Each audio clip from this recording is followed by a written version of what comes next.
Hudayasa, the president of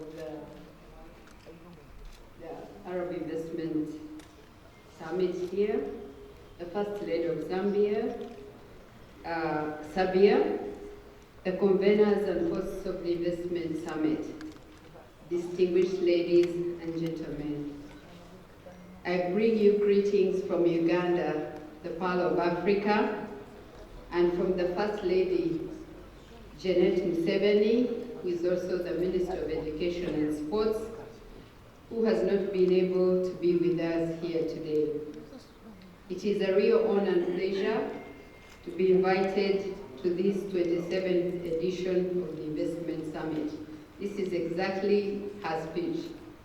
And this edition is a testament to the tremendous work the Arab Women Investors Union has accomplished since it was established on 1st June 2005.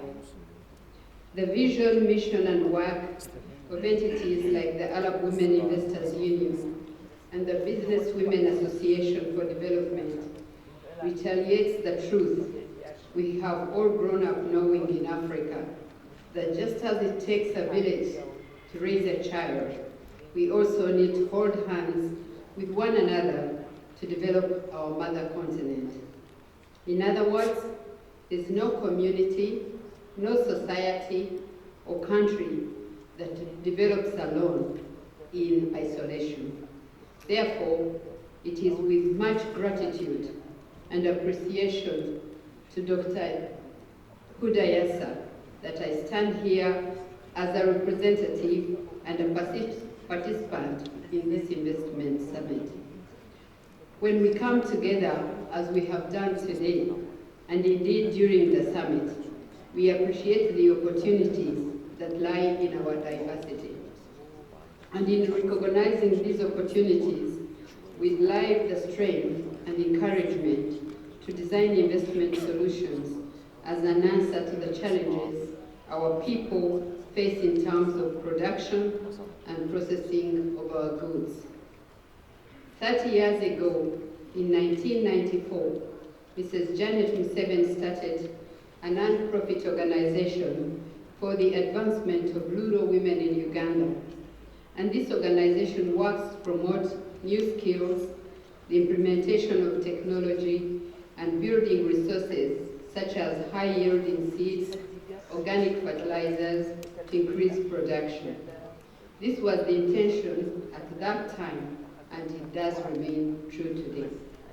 Many of you here are aware and can affirm that women remain the heartbeat of agricultural production on our continent of Africa.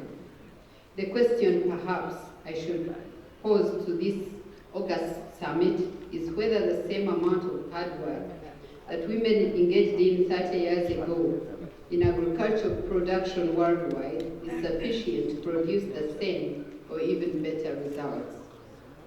Therefore, an opportunity that we should arise to is to investment in solutions that will enable the women to invest smarter, not harder, and work smarter, not harder, to get better returns from the investment, wherever they put their minds to work. Like many things, intentional change for the better starts with access to the right and relevant information.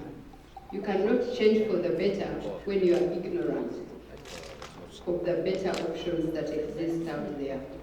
Therefore, increasing access to affordable information is critical to women in business and investment.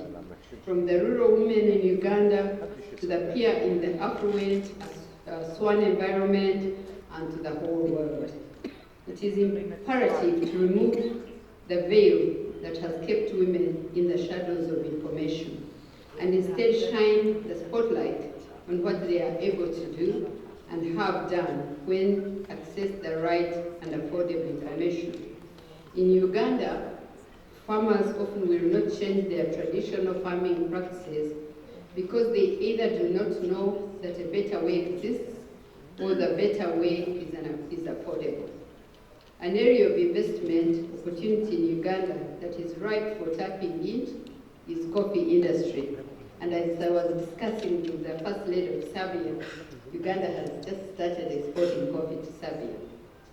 The coffee industry in Uganda has made strides in the last 3 decades to a level where Uganda is now among the top 2 leading exporters of coffee in Africa. And this growth has been on account of liberalization of the coffee sector in Uganda. However, the yield per acre range of coffee in Uganda stands at 300 to 600 kilograms. Is it possible to increase such yields? Of course, it is. How does this present investment opportunity in the entire coffee value chain of yield increase and management? 2 areas that could be attractive for investment are production of fertilizers and irrigation. As I said earlier, unless our people access information pointing them to the fact that fertilizers can increase crop yield, they'll still go around the same mountain, doing the same thing and expecting different results. There are farmers who have said that they have grown coffee for generations on the same plantation bequeathed by one's great-grandparents, but have never applied fertilizers to the soil where these coffee trees have grown. And the application of artificial fertilizers in farming practices is not as practiced in most parts of Africa, because we still consider our soils as fertile enough to continue yielding. However, the curious mind will notice that this yield is gradually reducing because of soil exhaustion due to the loss of valuable nutrients from the soil, because of growing the same crop repeatedly on the same land. The second area that I want to interest this audience is in irrigation, sustained crop yielding throughout the year. Irrigation presents a virgin opportunity in Uganda for investors who are willing, because it is a much needed intervention, yet has low utilization in the country. In the face of global climate change and exertion of pressure on arable land, investment in irrigation systems to optimize production in places like Uganda and other parts of Africa serves the dual advantage of protecting encroachment on wetlands in search of land for farming. Like coffee, Uganda has untapped dairy industry in terms of production and value addition. As I was looking at the movie here, that was showing all the areas Egypt is investing in. Yeah. For example, by end of 2023, Uganda was producing 3.85 billion liters of milk annually. These production levels can be improved further if the dairy practices become better and resilient against droughts and ticks. Perhaps what we must respond to in our investment approaches is the understanding of investing in a manner that impacts the majority at the bottom of the pyramid in our societies. And we know that most of the producers at the bottom of this pyramid are normally women. Therefore, this calls for an investment strategy that looks at pulling the critical mass of women out of subsistence agricultural practices into intensive and ultimately commercial farming. Such an outlook presents opportunities for investment, intervention across the broad spectrum of society, starting with social services such as education. When we make the right investment mix in education and skilling our young people, our women and our men, we are setting momentum that will sustain non-social investments. For example, investment in skilling will reduce the cost of doing business in cottage business enterprises at the heart of financial liberation of households through improved incomes. And when household incomes improve, so does one's ability to purchase. So in the long run, we all benefit when all of us are better off. The area hardware interventions I mentioned, such as investing in improved production of artificial fertilizers to increase crop yields to meet the growing demand, as well as establishing irrigation systems, all these will not be as impactful if they do not have the manpower to operate and maintain them. Not forgetting that we all need peace for people to invest. And Uganda has been a very peaceful country for the last 35 years. Therefore, investing in skilling of our people is a win-win in investment. All these production and processing value chains require artisans, technicians, technology, and other skill sets to keep them functioning. This part of the world, Africa, is blessed with a very young demographic. And in my opinion, this is a demographic that we need to invest in, both as governments, but also as non-state actors, the Arab world included. Some of the countries that are considered as investment destinations of choice have attained this level of acclaim because they have the manpower to work the industries and services that are on demand. It is therefore imperative that we make investing in skilling our young people our preoccupation as mothers of our homeland, Africa, but also leaders.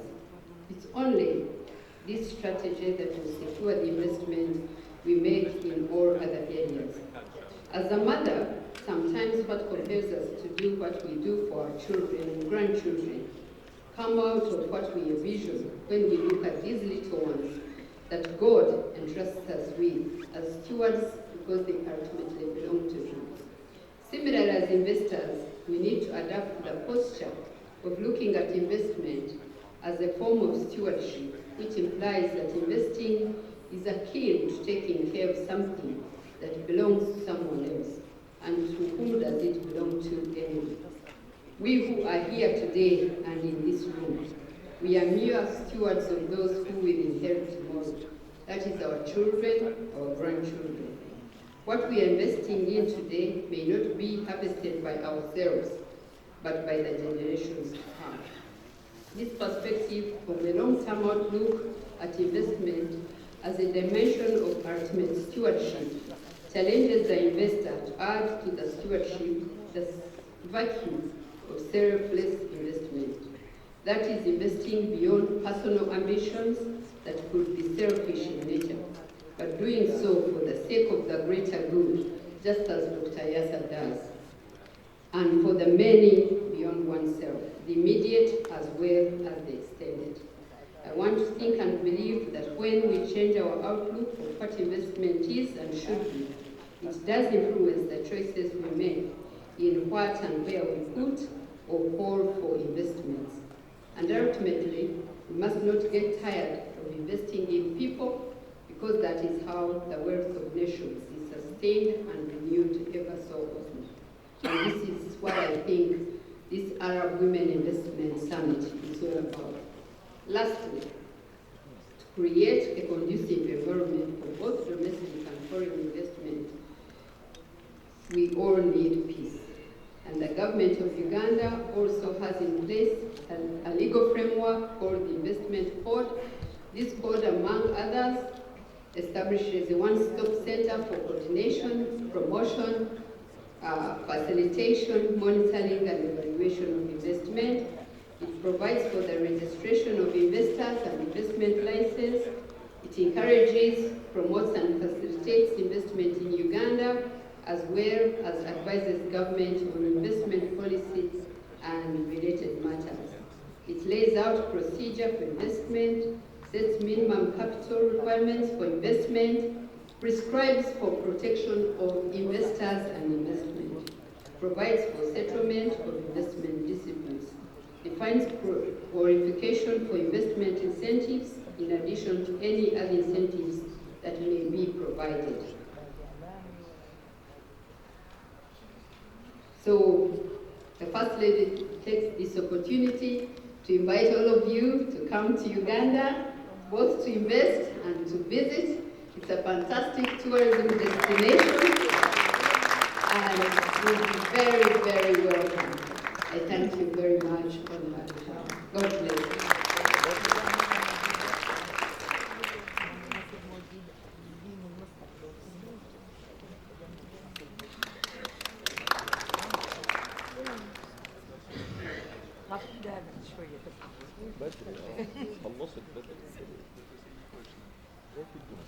شكرا شكرا إذا لفخامة السيدة سوزان مهويزي المستشارة الرئاسية الأولى للتجارة بأوغندا، الممثل والمتحدث الرسمي باسم فخامة السيدة جانيت موسيفيني، ومؤسس ورئيس جمعية المجهودات النسائية لإنقاذ الأيتام يويسو.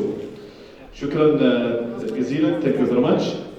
والانتقال القادمة أيها الكرام ستكون إن شاء الله تعالى إلى كلمة سعادة الدكتورة يونيس أورتوم، السيدة الأولى لولاية بوينو نيجيريا السابقة، رئيس جمعية يونيس نبع الحياة، فلتتفضل مشكورا.